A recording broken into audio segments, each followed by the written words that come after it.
हम सब जानते हैं 1 हफ्ते पहले सुप्रीम कोर्ट ने जजमेंट दिया था कि दिल्ली के अंदर अधिकारियों के ऊपर कंट्रोल, सरकारी अधिकारियों, सरकारी कर्मचारियों के ऊपर कंट्रोल दिल्ली की चुनी हुई सरकार का होगा। सुप्रीम कोर्ट ने यहाँ तक बोला था कि अगर किसी अफसर को ये पता है कि उसका मंत्री उसको उसका कुछ नहीं बिगाड़ सकता, तो वो अफसर मंत्री की क्यों सुनेगा। ये वो कोर्ट के ऑर्डर में लिखा है। तो इसीलिए कोई भी जिम्मेदार सरकार चलाने के लिए ये ज़रूरी है कि अफसरशाही और कर्मचारी जो हैं वो सीधे सीधे चुनी हुई सरकार के अंडर में आएँ। इसको कल इन्होंने 4 बजे कोर्ट बंद हुआ, 5 बजे और 10 बजे इन्होंने ऑर्डिनेंस पास करके उस कोर्ट के आदेश को पलट दिया।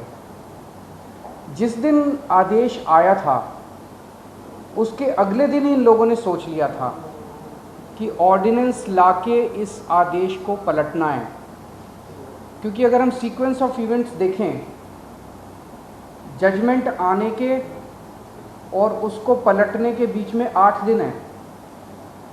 पहले 3 दिन सेक्रेटरी सर्विसेज गायब हो गया, उसका फ़ोन ऑफ हो गया।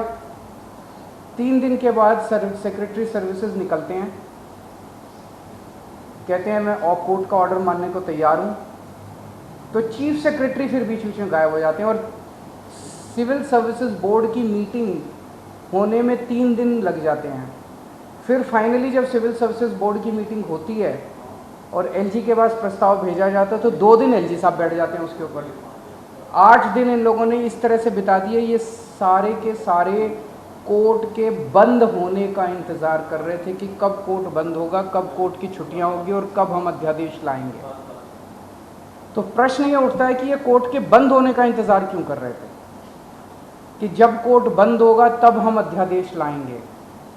पहले ले आते, जब कोर्ट की छुट्टियां नहीं चल रही थी, जब कोर्ट खुला था, जिस दिन अध्यादेश आया 3 दिन बाद, 4 दिन बाद, 5 दिन बाद ले आते। क्योंकि ये अंदर दिल के अंदर जानते हैं कि ये अध्यादेश पूरी तरह से गैर कानूनी, गैर संवैधानिक और जनतंत्र के खिलाफ है। इन्हें पूरी तरह से पता था कि अगर सुप्रीम कोर्ट के खुले होते हुए अगर ये अध्यादेश ले आते और हम अगर अगले दिन इसको सुप्रीम कोर्ट में चुनौती देते तो सुप्रीम कोर्ट में ये 5 मिनट भी अध्यादेश टिकने वाला नहीं था।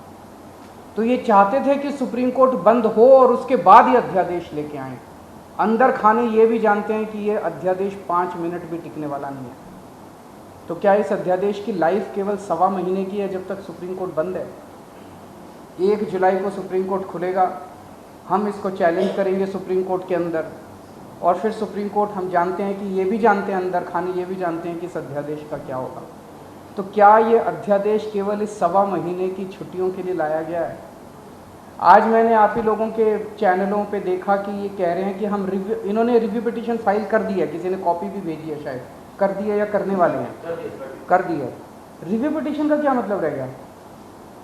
जब ऑर्डिनेंस लाके इन्होंने पूरे के पूरे जजमेंट को ख़त्म कर दिया तो जो जजमेंट ही नहीं बचा उसका रिव्यू का कैसा?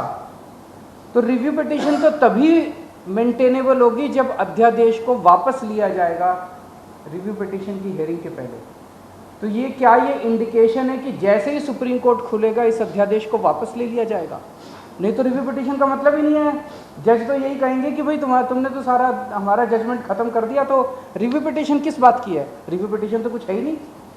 तो ऐसा लगता है कि ये केवल एक भद्दा मजाक किया गया है जनतंत्र के खिलाफ, देश के लोगों के साथ, दिल्ली के 2 करोड़ लोगों के साथ।